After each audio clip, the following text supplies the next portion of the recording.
बिस्मिल्लाहिर्रहमानिर्रहीम। अस्सलाम वालेकुम नादरीन, आप यूट्यूब चैनल देख रहे हैं, मैं इमरान खान हूँ। नादरीन, रोज़ाना हमें एक नई गवाही मिल जाती है कि जो भी पाकिस्तान में हो रहा है इसके पीछे मिलिट्री एस्टेब्लिशमेंट है।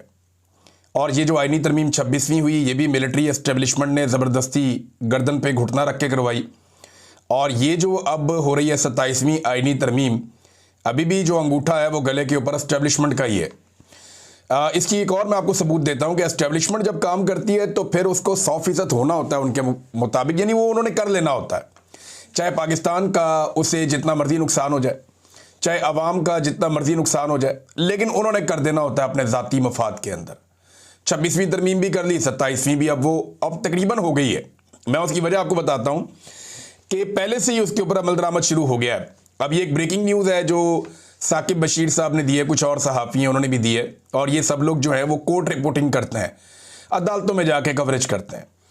तो इन्होंने बताया जी कि ज़राए के मुताबिक मुमकिना 27वीं तरमीम के नतीजे में तश्कील होने वाली वफाकी आइनी अदालत, ये एक नई अदालत बनाने जा रहे हैं ना, जिसमें कोई 9 जजेस कहते हैं होंगे, और उसका चीफ जस्टिस भी 70 साल की उम्र के बाद रिटायर होगा। यानी जस्टिस अमीनुद्दीन साहब जो हैं वो उनके लिए लंबे रास्ते इन्होंने खोल दिए हैं, क्योंकि उन्होंने काम ही बड़ा कमाल करके दिया है। तो अब इसके अंदर ये बता रहे हैं जनाब के वफाकी आइनी अदालत की जगह का इंतखाब के काम शुरू हो गया है। आइनी अदालत शरीयत कोर्ट की जगह बनेगी, जबकि शरीयत कोर्ट इस्लामाबाद हाई कोर्ट के तीसरे फ्लोर पर मुंतकिल करने का इम्कान है। इस्लामाबाद हाई कोर्ट का तीसरा फ्लोर खाली कराने का काम जारी है। अब ये खबर जो है पाकिस्तान के डिफरेंट चैनल्स के ऊपर भी चल गई, तो आप अंदाजा करें कि अभी तरमीम हुई नहीं, यानी पहले पिंड बसिया नहीं तो चक्के पहले पै गए। इन्हें डाकू जो है वो पहले आ गए, अभी तो गांव में आबादी नहीं हुई, तरमीम बनी नहीं, हुई नहीं, लेकिन तरमीम की इतना यकीन है एस्टेब्लिशमेंट को कि हमने ये कर लेना है। ऐसे उन्होंने नंबर पूरे किए हुए हैं कि उन्हें पूरा यकीन है कि हम ये कर लेंगे। जो आर्मी चीफ को चाहिए हम उन्हें दे देंगे, जो जजों को चाहिए वो हम उन्हें दे देंगे। और ये जो निज़ाम लूला लंगड़ा हमने बनाया 17 सीटों के ऊपर अवाम के मैंडेट के खिलाफ, इसको घसीटने के लिए हम पूरे इकदाम कर लेंगे। अब जनाब इसके ऊपर पहले से ही अमल दरामद शुरू हो गया, और इसमें एक बड़ा इंटरेस्टिंग ट्वीट है जबरान इलियास साहब का, और उन्होंने बड़ा ज़बरदस्त इसको पोर्ट्रे किया। पाकिस्तान तहरीक इंसाफ का सोशल मीडिया चलाते हैं वो ये कहते हैं कि इमरान खान ने पूरे सिस्टम और आसिम मुनीर को इतनी बुरी तरह हराया कि हर वक्त वो खेल के रूल्स चेंज करने में लगे होते हैं। यानी इमरान खान ने इनकी माती मार दी है, इमरान खान ने इनका इतना बेड़ा गर्क कर दिया कि अब ये खेल के रूल्स तब्दील कर रहे हैं बार बार, कभी जोर ज़बरदस्ती से और कभी आइनी तरमीम से। इन सबको ये नहीं पता कि कुछ उसूल कुदरत के भी होते हैं, और इनके मुताबिक इमरान खान इन सबको मात दे चुका है अवाम की मदद से। अब वो लोग आगे जो कुछ भी करें, पहले अपनी मायूसी, महरूमी और नाकामी लोगों को दिखाएंगे, और फिर ताकत दिखाने के बावजूद और ज़्यादा रुसवा होंगे, क्योंकि इससे कुछ हासिल नहीं होगा, उल्टा पाकिस्तान को नुकसान पहुंचेगा और लोग और शिद्दत से इनके खिलाफ हो जाएंगे। ये साइकिल 3 साल से चलाकर अपना दिवालिया निकाल लिया है इन्होंने। ये जो काम करते हैं, कल मैंने आपको बताया ना, चंद काम आपको बताए थे मैंने, 1-2 दर्जन काम बताए थे जो इन्होंने किए, कि बस ये आखिरी काम अगर हमने कर लिया ना, बस फिर सारा कुछ कंट्रोल में आ जाएगा। इमरान खान को किसी तरह जेल में डाल देना, सब ठीक हो जाएगा। ये जनाब इमरान रियाज को अगवा कर लेते हैं, गायब करके बंद कर देते हैं, सब ठीक हो जाएगा। ये जनाब अरशद शरीफ को कत्ल कर देते हैं, अरशद शरीफ पाकिस्तान से निकल गया, उसकी जिंदगी जीरन कर दी, वो कत्ल हो गया, अब सब ठीक हो जाएगा। पाकिस्तान का मीडिया कंट्रोल कर लेते हैं, पीका ऑर्डिनेंस लाके ना इनका गला दबा देते हैं। जनाब हम ये काम करते हैं, ये चोरों डाकुओं को इकट्ठा करके सबको बिठा देते हैं, इक़्तिदार दे देते हैं, हम ये कर देते हैं, वो कर देते, सारे गलत। डोनाल्ड ट्रंप के जाके पाँव पकड़ लेते हैं, उसकी तारीफों में ज़मीन आसमान के कलाबे मिला देते हैं, बूट पॉलिश करते हैं कमाल किस्म की ज़बान से। ये सारा कुछ करने के बाद भी इनको पता चलता है कि अब इन्हें कुछ और करना पड़ेगा। वो एक दरिया क्रॉस करते हैं तो अगला दरिया सामने आ जाता है, और वो पहले से ज़्यादा कठिन होता है। कर लो 27वीं आइनी तरमीम पास, लग पता जाएगा आपको इसके बाद जो चैलेंजेस आपके सामने आएंगे, आपको अंदाजा भी नहीं है, क्योंकि बदनीयती के अंदर से कभी भी बेहतरी नहीं निकल सकती। ये बदनीयत है अपनी अपनी नौकरी, अपनी अपनी हुकूमत और अपने अपनी कुर्सी के चक्कर में, और इनको हमेशा ये याद रखना पड़ेगा जो अभी जबरान साहब ने कहा कि कुदरत का भी एक कानून होता है और उसका भी एक इंसाफ होता है, और वो इनको नजर आता है वक्त के साथ साथ। तो ये वक्त इस्लाह का है, उन्होंने ये भी कहा, लेकिन ये इस्लाह की किसको पड़ी है?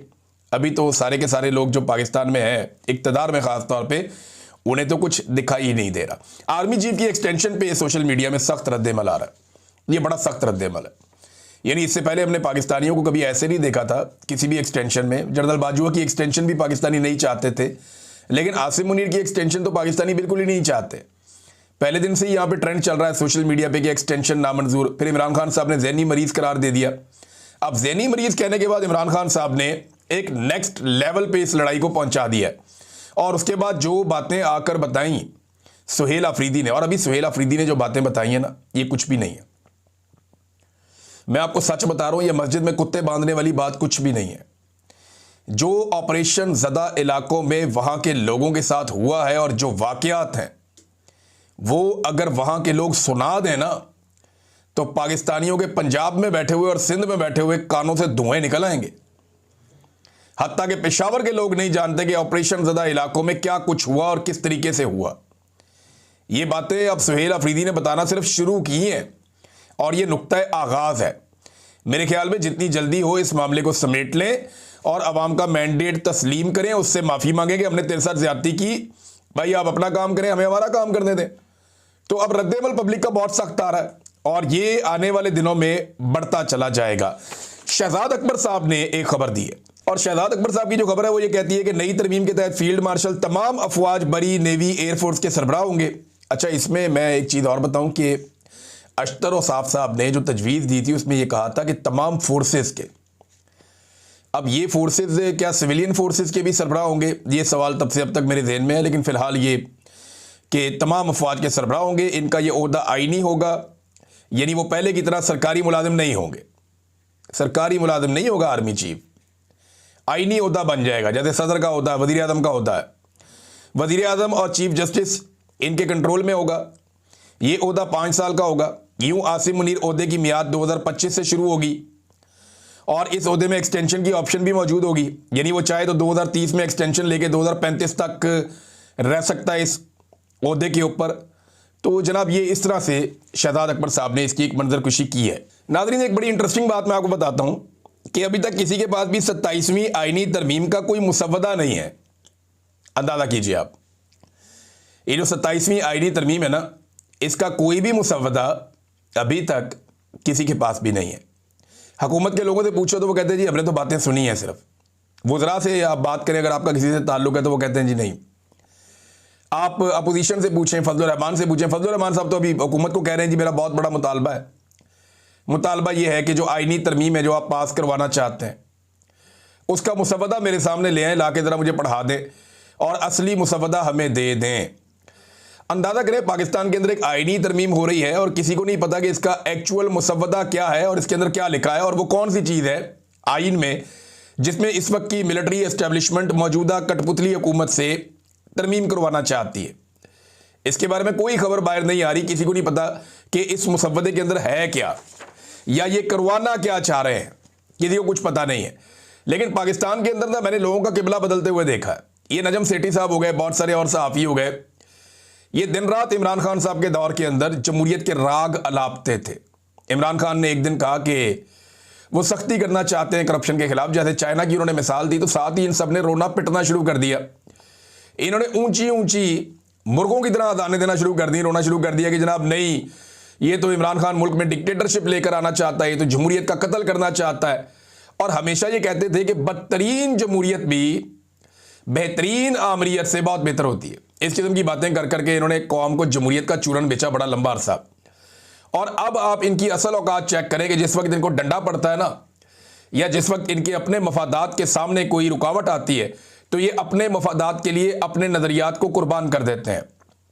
मिसाल के तौर पे ये देखें नजम सेठी अब क्या कह रहे हैं, सारी दुनिया में जमहूरियत से रोमांस खत्म हो रहा है। भाई पूरे यूरोप के अंदर जमहूरियत है, अमेरिका के अंदर जमहूरियत है। अभी अमेरिका में डोनाल्ड ट्रंप के खिलाफ उम्मीदवार जीत गया न्यूयॉर्क से, ममदानी। 2 दिन पहले उसको सारे मुबारकबादें दे रहे थे, अब कह रही है पूरी दुनिया से जमहूरियत का रोमांस खत्म हो रहा है।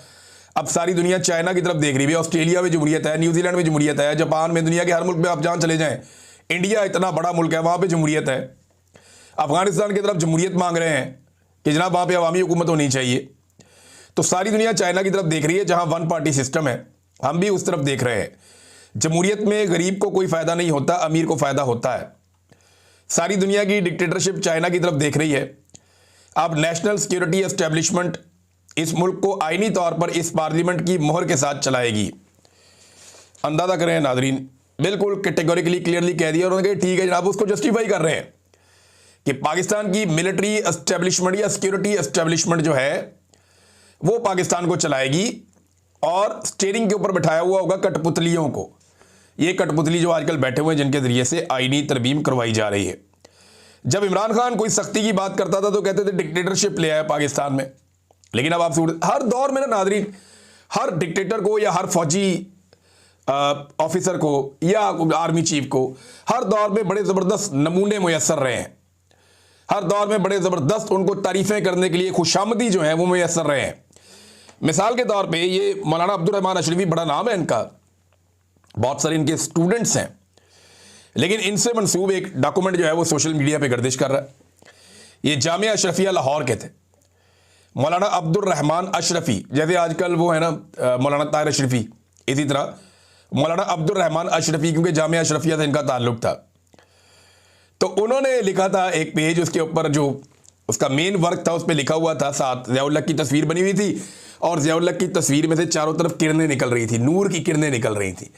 उस दौर में जितनी निकाली जा सकती थी उस तरह उन्होंने उस टेक्नोलॉजी के तहत निकाली, नूर की किरणें, जनरल ज़िया-उल हक का बीच में फ़ोटो, बड़ा खूबसूरत, बड़ा वजी, और उसके ऊपर जनाब जो तहरीर लिखी हुई थी मौलाना अब्दुल रहमान अशरफी साहब से मंसूब, वो ये थी, जनरल साहब को सरकार दो आलम सल्लल्लाहु अलैहि वसल्लम की तरफ से कई सलाम पहुँचे, कई पैगाम आए।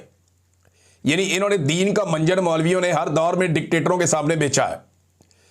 इन्होंने हर दौर में दीनी मामलात को, तसव्वुफ को और दीनी इस्लाहात को डिक्टेटरों के फ़ायदों के लिए इस्तेमाल किया। आज भी कई लोग कहते हैं कि जनाब आसिम मुनीर साहब के बारे में बहुत सारी दीनी बातें करते हैं, आजकल ये काम जो है वो कर रहे हैं ज़्यादातर, क्या नाम है, अंसार अब्बासी साहब, कि जनाब बड़ी मजहबी शख्सियत है, कुरान पाक को जानते हैं, कुरान पाक की तालीमात पर अमल करते हैं, और जाके एक दफ़ा इसको चक्कर लगवाओ अंसार अब्बासी को, इनको लेकर जाओ और ले जाके दिखाओ कोट लखपत जेल में जो औरतें बंद हैं, उनसे पूछेंगे कौन से कुरान पाक पे अमल दरामद हो रहा है। इनको लेकर जाओ मार्ग बलोच से और उनके जो साथी गिरफ्तार किए गए हैं गैर कानूनी तौर पर, ज़रा उनसे मुलाकात करवाएं। फिर इनको लेकर जाएं तहरीके लब्बैक के उन लोगों के घरों में जिनके बंदे या उनकी लाशें वापस ही नहीं मिल रही, तो उनको पता चले कौन से इस्लामी उसूलों पर अमल दरामद हो रहा है। तो अंसार अब्बासी साहब, आप जैसे लोग माजी में भी मुयस्सर थे फौजी अफसरान को और आजकल भी मुयस्सर हैं, तो कोई बड़ा फ़र्क नहीं आया ना आप लोगों के रवैयों में ना उनके रवैयों में, और इसकी वजह से पाकिस्तानी अवाम जो है वो हमेशा पिसती रही है। पाकिस्तानी अवाम जो है उसकी हालत ख़राब होती रही है। कबायली अवाम को जंग के अलावा हमने दिया ही कुछ नहीं। यानी जब भी कबायली अवाम के बारे में बात होती है हम उन्हें सिर्फ जंग देते हैं और कुछ नहीं देते।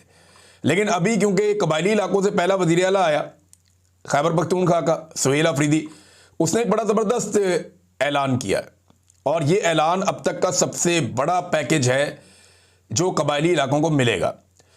और इसमें इमरान खान साहब के विजन के मुताबिक उन्होंने कहा जी 1000 अरब रुपए का तारीखी मंसूबा हम शुरू करने जा रहे हैं कबायली इलाकों में। वहाँ पे नए स्कूल बनेंगे, कॉलेजेस बनेंगे, टेक्निकल इंस्टीट्यूट बनेंगे, सड़कें, पुल और साफ़ पानी के मंसूबे बनेंगे, नौजवानों के लिए स्किल डेवलपमेंट और ट्रेनिंग प्रोग्राम्स होंगे, रोज़गार बढ़ेगा, पुलिस रिफॉर्म्स होंगी, जदीद तरबियत होगी और सिक्योरिटी सिस्टम आएगा भी पुलिस को। उन्होंने लेटेस्ट वेपन और गाड़ियाँ और चीज़ें इन्होंने फ्राहम की हैं खैबर पख्तूनख्वा ने। फिर जदीद अस्पताल, क्लिनिक्स और मोबाइल हेल्थ यूनिट्स वहाँ पे कह रहे हैं जी हम लेकर जाएंगे।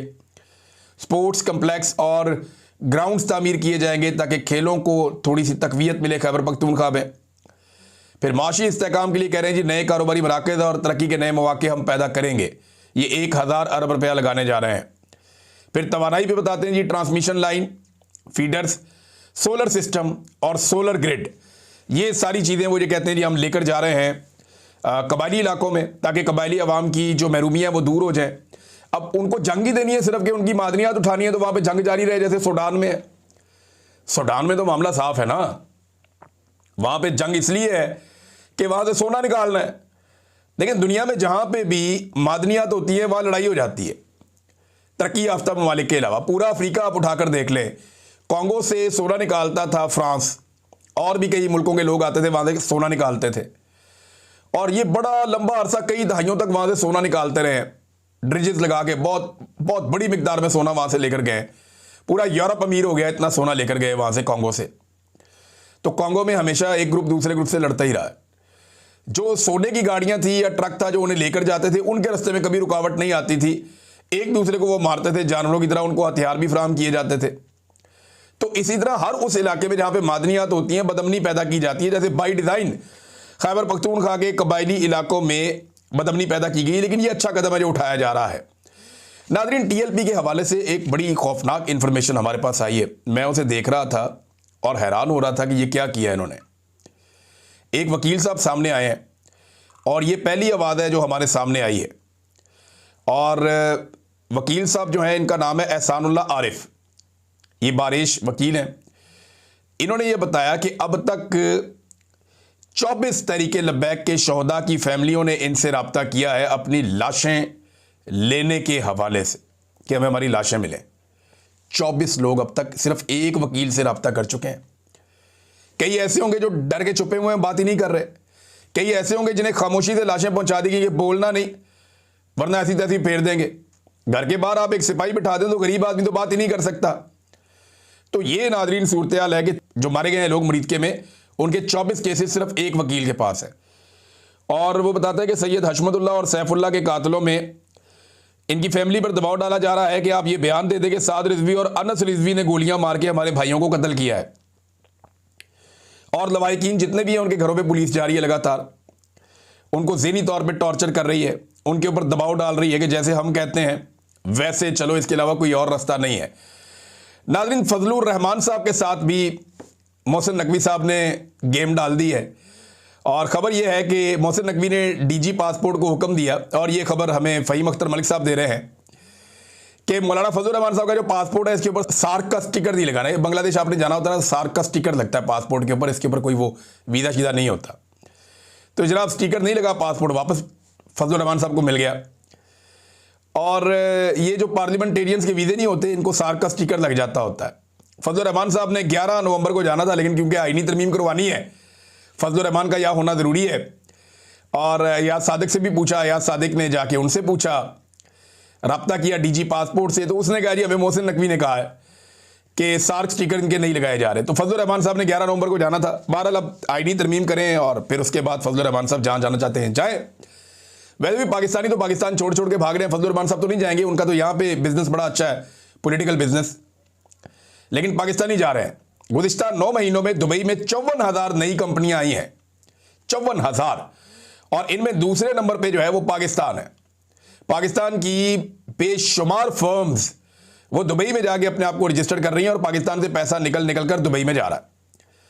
और ये पाकिस्तान, इसीलिए ये साफ आपको नजर आ जाता है ना क्यों ये आदादोशुमार आ रहे हैं कि 51 साल की पाकिस्तान की कम तरीन सरमायाकारी हुई है। उसका रीज़न एक ही है ना, और वो यही है कि पाकिस्तान से लोग पैसा लेकर निकल रहे हैं। तो दुबई में बेशुमार लोग पैसा लेकर जा रहे हैं, सऊदी अरब में लेकर जा रहे हैं, अब यूरोपीय ममालिक में लेकर जा रहे हैं। लोग अपना पैसा निकाल कर मुख्तलिफ मुल्कों में जाके इन्वेस्ट कर रहे हैं कि पाकिस्तान के अंदर काम करना मुमकिन नहीं रहा। नाज़रीन, साहबजादा हामिद रजा साहब गिरफ्तारी देने आ रहे थे और उन्हें गिरफ्तार कर लिया गया और दहशतगर्दी की अदालत में उन्हें पेश किया गया। फैसलाबाद जेल उन्हें मुंतकिल कर दिया गया। साहबजादा हामिद रजा साहब ने भी इमरान खान साहब से वफादारी निभाई है। हालांकि पाकिस्तान तहरीक इंसाफ के नहीं है, सुन्नी इत्तेहाद काउंसिल उनकी अपनी जमात है, लेकिन उनकी बहनों पे, रिश्तेदारों पे, सब पे मुकदमात हुए, सबकी ज़िंदगी तंग कर दी गई, उनकी फैमिली को बहुत परेशान किया गया। लंबे अरसे से वो इमरान खान साहब से वफादारी निभा रहे हैं, ताल्लुक़ निभा रहे हैं। हालांकि साहबजादा हामिद रजा वो शख्सियत है जिनके एस्टेब्लिशमेंट के साथ कभी भी बुरे ताल्लुकात नहीं रहे थे, लेकिन उन्होंने अपने ताल्लुकात बहुत बिगाड़े एस्टेब्लिशमेंट से, इस नज़रिए के ऊपर कि इमरान खान जो बात कर रहे हैं वो ठीक कर रहे हैं।